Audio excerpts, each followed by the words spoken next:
Hello students, இப்போ நம்ம பார்க்க இருக்கிறது list manipulation using class and object. லிஸ்ட்டில் எலமெண்ட்ஸ் ஆட் பண்ணுறது, அதை ரிமூவ் பண்ணுறது, அதெல்லாம் நம்ம செய்ய போகிறோம். எப்படின்னு பார்த்தீங்கன்னா class and object concept use பண்ணி பார்க்க போகிறோம். ஆப்ஜெக்ட் ஓரியன்டட் ப்ரோக்ராமிங் கான்செப்ட் வழியாக வரக்கூடியதான் இந்த கிளாஸ் அண்ட் ஆப்ஜெக்ட்டு.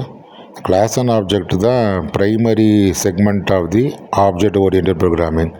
இதுதான் நமக்கு டேட்டாவுக்கும் ஃபங்க்ஷனுக்கும் எப்படி நம்ம ப்ராப்பரான செக்யூரிட்டி கொடுக்கலாம் அப்படிங்கிறத பற்றி சொல்லுது.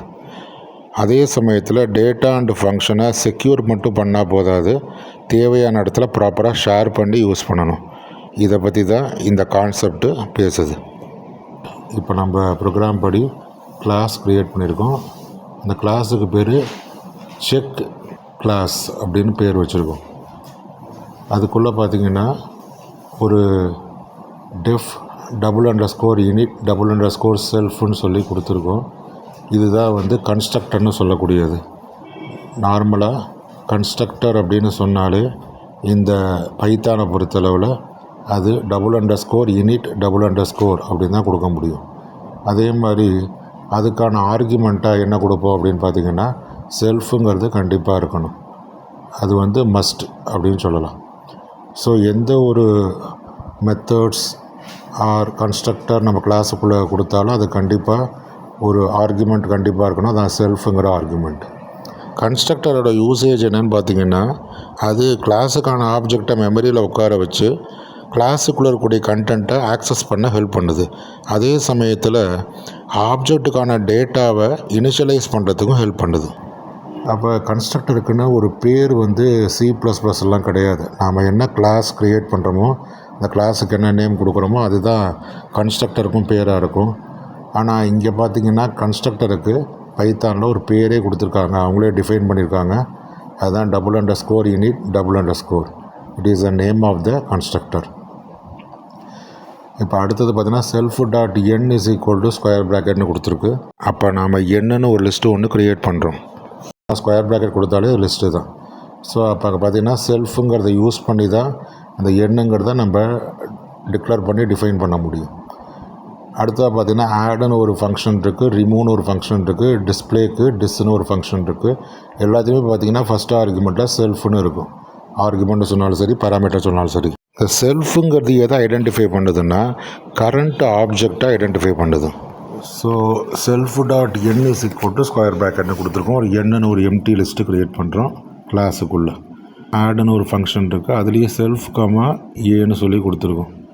ஸோ self.n .append சொல்லி கொடுக்குறோம். எண்ணுங்கிற லிஸ்ட்டில் ஏங்கிறத வரக்கூடிய வேல்யூவை, ஏங்கிற வேரியபிளில் வரக்கூடிய வேல்யூவை அப்பண்ட் பண்ணுறோம். அதே மாதிரி ரிமூவ்னு ஒரு ஃபங்க்ஷன் கொடுத்துருக்கோம். அதுலேயும் பார்த்திங்கன்னா செல்ஃப் பின்னு கொடுத்துருக்கோம். அது self.n .remove of b, ரிமூவ்னு ஒரு ஃபங்க்ஷன் இருக்குது லிஸ்ட்டில், அதை யூஸ் பண்ணி நம்ம பர்டிகுலர் எலமெண்ட்டை ரிமூவ் பண்ணிக்கலாம். அது மாதிரி டிஸ்ஸுங்கிறது டிஸ்பிளேக்காக யூஸ் பண்ணியிருக்கிற ஃபங்க்ஷன். எல்லாத்துலேயுமே பார்த்திங்கன்னா செல்ஃபுங்கிறது ஃபஸ்ட் ஆர்குமெண்ட்டாக இருக்கும். Return self.n. அப்போ என்னோட வேல்யூவை, என்னங்கிற லிஸ்ட்டில் இருக்கக்கூடிய வேல்யூவை டிஸ்பிளே பண்ணுறதுக்கு ரிட்டர்ன் பண்ணுது. ஸோ இந்த கிளாஸ் எப்போ ஒர்க் ஆகுன்னு பார்த்திங்கன்னா obj = செக் கிளாஸ். முதல்ல கிளாஸுக்கு கூட ஆப்ஜெக்ட் க்ரியேட் பண்ணணும்.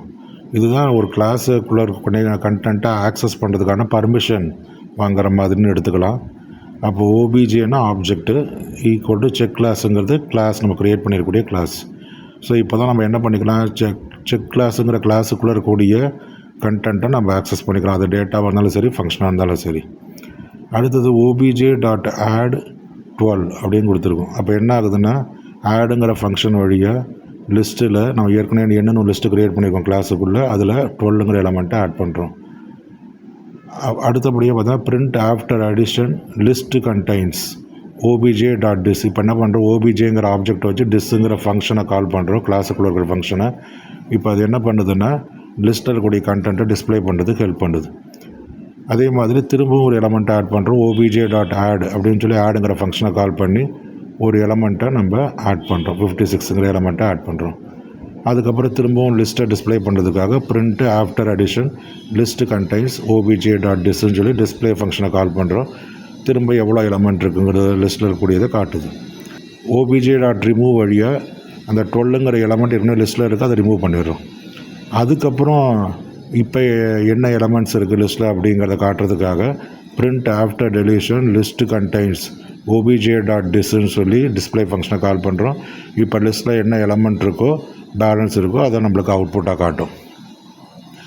ஸோ இந்த கிளாஸ் வந்து எப்போ ஒர்க் ஆகும்னு கேட்டிங்கன்னா ஆப்ஜெக்ட் க்ரியேட் பண்ணால் தான் ஒர்க் ஆகும். obj=check class. அதுக்கப்புறமா தான் நம்ம என்ன பண்ண முடியும்னா அந்த கிளாஸுக்குள்ளே இருக்கக்கூடிய ஃபங்க்ஷன்ஸை எல்லாத்தையும் நம்ம கால் பண்ண முடியும், யூட்டிலைஸ் பண்ண முடியும்.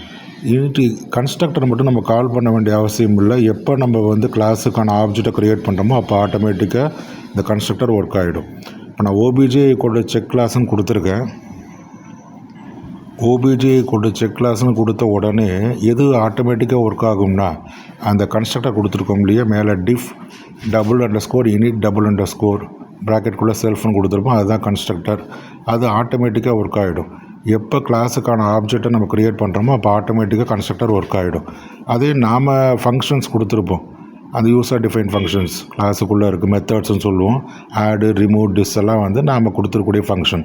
இதெல்லாம் நம்ம கால் பண்ணால் தான் ஒர்க் ஆகும். நீங்கள் கீழே பார்த்தீங்கன்னா தெரியும், obj.add12, obj.dis, obj.add56, இந்த மாதிரி நம்ம அந்த ஃபங்க்ஷனை கால் பண்ணால் தான் ஒர்க் ஆகும். ஆனால் கன்ஸ்ட்ரக்டரை பொறுத்தளவு நம்ம கால் பண்ண வேண்டாம், அது ஆட்டோமேட்டிக்காக ஒர்க் ஆகும். இந்த ப்ரோக்ராமில் நம்ம கன்ஸ்ட்ரக்டர் மட்டும் வச்சு எழுதியிருக்கோம். இது மாதிரி டெல்லுன்னு சொல்லி டிஸ்ட்ரக்டர் ஒன்று இருக்குது, $_del சொல்லி டிஸ்ட்ரக்டர் இருக்குது. இது வந்து நம்ம மெமரியில் அலோகேட் பண்ண ஆப்ஜெக்ட்ஸ் எல்லாத்தையுமே ரிமூவ் பண்ணுறதுக்காக யூஸ் பண்ணக்கூடியதான் டிஸ்ட்ரக்டர். நார்மலாக டிஸ்ட்ரக்டரை கால் பண்ண வேண்டிய அவசியம் பைத்தானில் கிடையாது. ஏன்னா ஆட்டோமேட்டிக்காக ப்ரோக்ராமோட எக்ஸிக்யூஷன் கம்ப்ளீட் ஆனதுக்கப்புறம் எல்லா ஆப்ஜெக்ட்ஸும் மெமரியிலேருந்து ரிமூவ் ஆகிடும். மெமரியை விட்ட ஆப்ஜெக்ட்ஸை ரிமூவ் பண்ணுறதுக்காக தான் டிஸ்ட்ரக்டர் யூஸ் பண்ணுறோம். ஆனால் பைத்தானில் பெரும்பாலும் டிஸ்ட்ரக்டர் யூஸ் பண்ணணுங்கிற அவசியம் இருக்காது.